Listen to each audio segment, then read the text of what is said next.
नवजात शिशु, एक ऐसा व्यक्ति जिसको कोई एक्सपीरियंस नहीं है, कोई अनुभव नहीं है। ऐसा व्यक्ति जब जीवन का सफ़र शुरू करता है तो एसेस से लेकर के फोर्स तक उसने अभी सफ़र तय कर लिया है।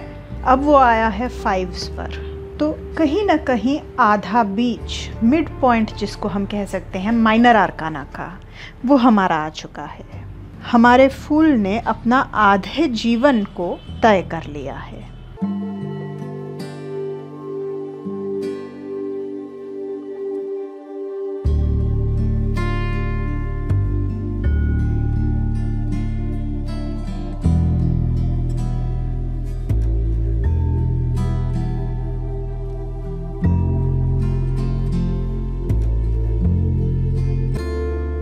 ओम दोस्तों, आपके चैनल ज़ाज़न टैरो स्पेस में आपका एक बार फिर स्वागत है।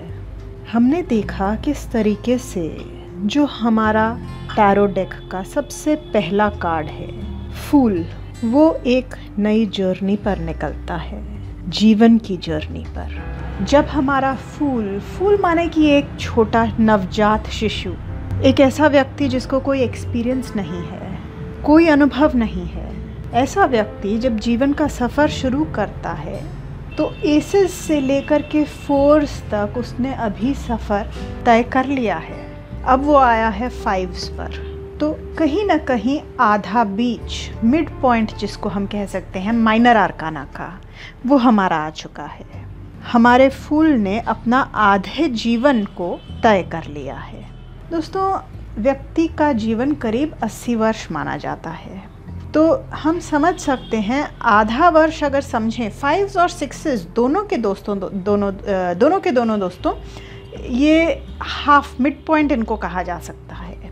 तो जीवन का भी मिड पॉइंट कहा जा सकता है। तो अगर 80 साल का जीवन हम देखते हैं तो उसमें से आप समझ लीजिए करीब 40s और 50s को रिप्रेजेंट करते हैं हमारे फाइव्स और सिक्सेस माइनर आर्काना के टैरो डेक के। वहीं से हमको एक अनुमान लग सकता है कि 40s में जीवन में क्या चल रहा होता है। दोस्तों, हमने ये देखा एसेस में जहाँ हमने जर्नी शुरू करी, 2s में डिसीजंस लिए, 3s में हमने अपने को एक्शन के प्रति धकेला, एक्शन लेना, कर्म करना शुरू किया, और 4s में कर्म करने के वजह से स्टेबिलिटी आई, स्थिरता आई। उसके बाद प्रोग्रेशन में जीवन में क्या आता है दोस्तों?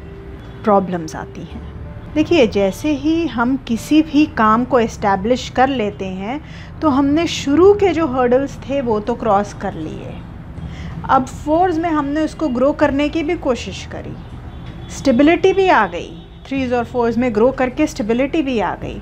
उसके बाद हमारे पास प्रॉब्लम्स आती हैं, और 5s का कीवर्ड जो है वो प्रॉब्लम्स है।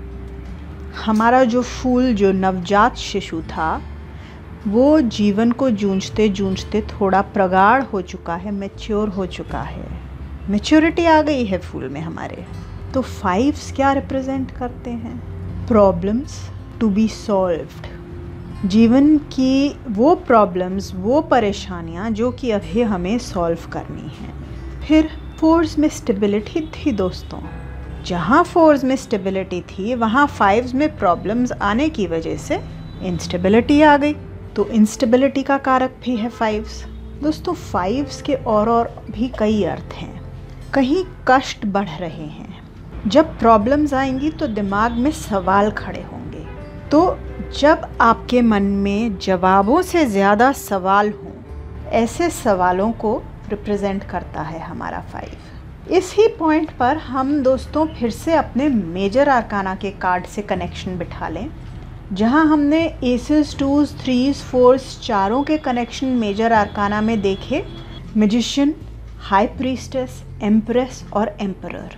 ये हमारा card number 1, 2, 3, 4 assess, 2s, 3s और 4s से कनेक्शन बिठा रहा था, और हमने देखा क्यों बिठा रहा है। वहीं हमारा जो कार्ड नंबर 5 है मेजर आर्काना का, वो है हायरोफैंट। मेजर आर्काना की सीरीज़ में हम देखेंगे दोस्तों कि हायरोफैंट जो है वो कहीं ना कहीं एडवाइज़र है, हमें एडवाइस देता है। उसी एडवाइस की हमें इस वक्त ज़रूरत है 5s में। क्यों? क्योंकि सवाल बहुत हैं, प्रॉब्लम्स बहुत हैं, तो एडवाइस की ज़रूरत है, जवाबों की ज़रूरत है। वो हमें एडवाइज़र दे पाएगा, हायरोफेंट दे पाएगा। इसीलिए हमारे माइनर आर्काना के 5 जो हैं उनका कनेक्शन जब मेजर आर्काना से होता है तो हायरोफेंट से होता है। 4s में स्टेबिलिटी तो आ गई, और हमने जो भी 3s में बनाया था उसको मेंटेन कर रहे थे हम 4s में। अब 5s में जहाँ इंस्टेबिलिटी आई तो हमने जो बनाया था उसमें से कुछ न कुछ घट रहा है, लॉस। 5s जो हैं उस लॉस को भी दर्शाते हैं दोस्तों। जो भी हमने बनाया था उसमें से कुछ कम हो गया, कोई हमारा नुकसान हो गया है। और जिस सूट का 5 है उसी एरिया में हमारा नुकसान है, उसी एरिया में हमारी प्रॉब्लम है, उसी एरिया में हमारी इंस्टेबिलिटी है। जहाँ इंस्टेबिलिटी है और लॉस है दोस्तों, वहाँ फियर भी आएगा, डर, भय।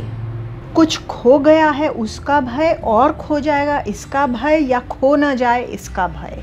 और इस भय को झेल पाने की अपने अंदर क्षमता, अपने अंदर हिम्मत, ताकत ढूंढना, और वही हिम्मत, ताकत पाना, इसका भी कार्ड है 5s दोस्तों।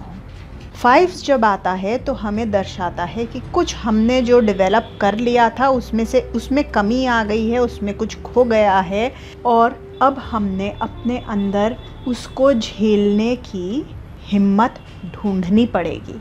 तो दोनों चीज़ें रिप्रेजेंट करता है 5s। जो हम प्रॉब्लम झेल रहे हैं, लॉस हुआ है, उसको भी रिप्रेजेंट करता है, और जो प्रॉब्लम आ गई है, जो हमें नुकसान हुआ है, उसके रिज़ल्ट से हमें जो भय हमारे अंदर उत्पन्न होता है उसको भी दर्शाता है 5। लेकिन एक और बहुत महत्वपूर्ण पहलू है दोस्तों 5s का।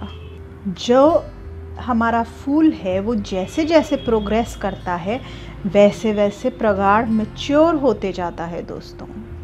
5s भी एक बहुत इम्पॉर्टेंट मैच्योरिटी का पॉइंट है हमारे फूल के लिए। क्योंकि जहाँ हम कोई प्रॉब्लम्स फेस करते हैं और हमारे जीवन में लॉस आता है, वो प्रॉब्लम्स हमें क्या सिखाएंगी, एक लेसन, एक लर्निंग, वो चीज़ 5s जो हैं अपने साथ लेकर आते हैं। और जब प्रॉब्लम आएगी तब कोई बदलाव भी होगा।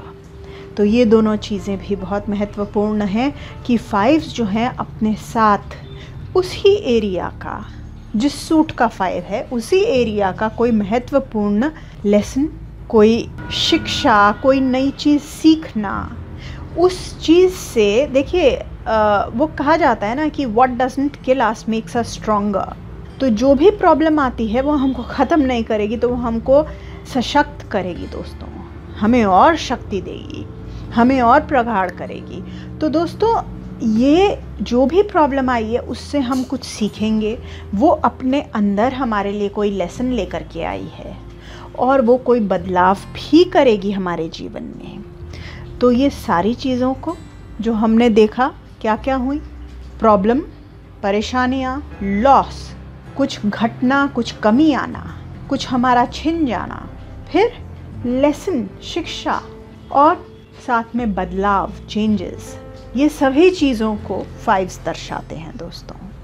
और क्योंकि इनका कनेक्ट मेजर आर्काना में हायरोफेंट से है जो कि एडवाइज़र है, इसलिए इस स्टेज पर स्वभावतः हमारे मन में प्रश्न उठेंगे और किसी की एडवाइस लेने में भी हमारा भला छुपा हो सकता है। एक नज़र दोस्तों डाल लेते हैं हमारे चारों 5s के ऊपर। 5 ऑफ वॉन्ड्स देख के ही पता चलता है थोड़ा झगड़े का कार्ड, वर्क रिलेटेड है, वॉन्ड्स है तो कंपटीशन का कार्ड, डिसएग्रीमेंट, एक दूसरे की बात पसंद ना आना, समझ ना आना, या परेशानियों से झेलना है। 5 ऑफ वॉन्ड्स इन तरीके की चीज़ों को दर्शाता है। प्रॉब्लम की बात हम जब करते हैं दोस्तों तो प्रॉब्लम्स और ट्रबल्स 5s में उसको जोड़ते जाएंगे सूट से। तो वॉन्ड्स जो है वर्क रिलेटेड कार्ड है, तो problem and trouble at work, इसको ऐसे समझ सकते हैं। वहीं कप्स जो है इमोशंस रिलेटेड कार्ड है, तो 5 of cups problem and trouble in emotions. तो 5 ऑफ कप्स में क्या हो गया, लॉस इन प्लेजर, क्योंकि इमोशंस हैप्पीनेस का कार्ड है, सैडनेस, व्यक्ति देखने में ही दुखी लग रहा है।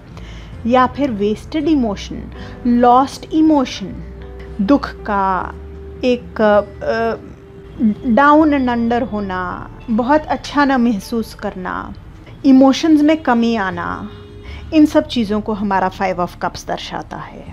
फिर 5 ऑफ स्वॉर्ड्स दोस्तों, यहाँ problem and trouble with respect to everything that sword represents, वो हर चीज़ जिसको स्वॉर्ड रिप्रेजेंट करता है वहाँ पर प्रॉब्लम और ट्रबल आ गई। जैसे कि थॉट्स में, सोच में, आइडियाज़ में, सच्चाई में, ट्रूथ में, कम्युनिकेशन में, बोलचाल में, इन सब चीज़ों में ट्रबल आ गया तो क्या हो जाएगा दोस्तों, कम्युनिकेशन में ट्रबल आएगा तो इंसल्ट होगा, किसी की बेइज्जती होना, बेइज्जत होना, महसूस करना कि हमारी बेइज्जती हो गई। झगड़े का भी कार्ड है ये, जहाँ एस ऑफ स्वॉर्ड्स दोस्तों विक्ट्री का कार्ड था, ये डिफीट का कार्ड है, ये हार गए हैं हम। फिर धोखे का भी कार्ड है। वहीं हम देखते हैं 5 ऑफ पेंटिकल्स। अब यहाँ आ गई हमें परेशानियाँ मटेरियल सुख में, भौतिक सुखों में कमी आ गई दोस्तों। तो भौतिक सुखों में कैसे कैसे कमी आ सकती है, इल हेल्थ दर्शाता है, बुरा स्वास्थ्य होना, कठिन वक्त, पैसे की कमी, हर तरीके से आर्थिक असुविधा। तो मोटा मोटा हमारे चारों 5 जो हैं ये दर्शाते हैं। हम डिटेल में भी समझेंगे इनके अर्थ इंडिविजुअल 5 की सीरीज़ में, जो हमारा माइनर आर्काना की सीरीज़ है उसमें एक एक हम डिटेल्ड कार्ड का इंडिविजुअल मीनिंग देखेंगे हर एक का। और वहीं नंबर सीरीज़ में हम ये भी देखेंगे कि 5 जब रिवर्स हो जाते हैं, अपसाइड डाउन आते हैं, तो उसका अर्थ क्या है। दोस्तों आशा करती हूँ कि 5 का सिग्निफिकेंस आपको क्लियर हो गया होगा। कोई भी आपके क्वेश्चंस हों आप कमेंट्स बॉक्स में पोस्ट कर दीजिए। और आइए देखते हैं कि 5 जब रिवर्स्ड होते हैं तो उसका अर्थ क्या होता है।